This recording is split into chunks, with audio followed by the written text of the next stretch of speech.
I married a rich woman for money, but something went very wrong. I'm a trophy husband and I feel like I'm in a dream. 4 years ago, my wife handed me a contract, literally a prenup, a list of expectations, and a printed breakdown of my monthly allowance. I was 31, managing models for fashion shows, decent money, decent life. She was 44, ran her family's company, and needed someone presentable beside her at galas. She said it plainly over dinner. I want a husband I can show off. Are you interested? I said yes. I'm not going to pretend I agonized over it. I grew up middle class, nothing broken, normal house, normal jobs, normal everything. I got into modeling management in my late 20s and was good at it. But I wasn't rich. The allowance she was describing was more than my annual salary. So, when a smart, composed, honestly stunning woman offered it, across a restaurant table, I didn't play games. I asked for a week to think. I thought for 2 days and I called her back. We signed everything. Got married 6 weeks later in her parents' garden. Her family was old money, the kind that doesn't talk about money.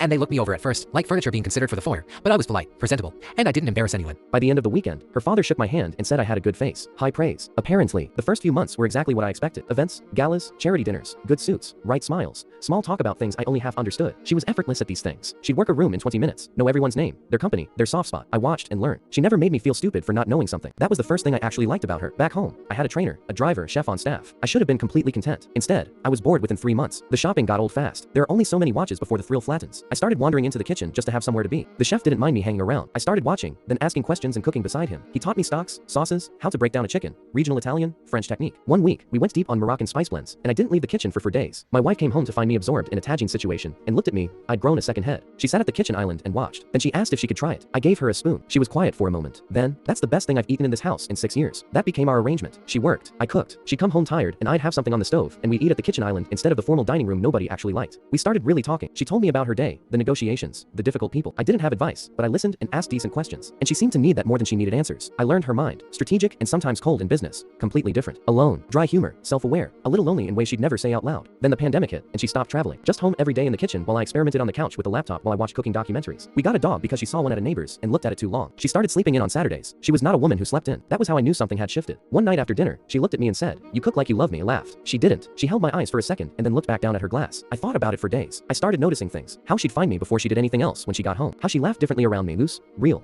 sometimes embarrassingly loud. She left notes in the kitchen, handwritten, a compliment about dinner, an observation, once a terrible sketch of the dog that was completely charming. I kept them in a drawer. She took my hand at a gala about 2 years ago, and it was different. Not for cameras, just her hand finding mine in a crowded room because she wanted to. I didn't move for a second, making sure I was reading it right. We never had a formal conversation about it. No sit down, no declaration. We just quietly became something real. The prenup is still in a drawer. Neither of us mentions it. Last month, Sunday morning, dog asleep on the floor, coffee going. She put her phone down and said, "I need to tell you something." She looked nervous, which she never looks. Hands around her mug. "I'm pregnant." Then she stood up and pressed her face into my shoulder and didn't say anything else for a long time. I stood there with the spatula in my hand, thinking about the contract, the allowance, the arrangement. I signed up to be decorative. I have no idea when I became her person. I just know the eggs are burning and her arms are around me, and I still feel like I'm in a dream.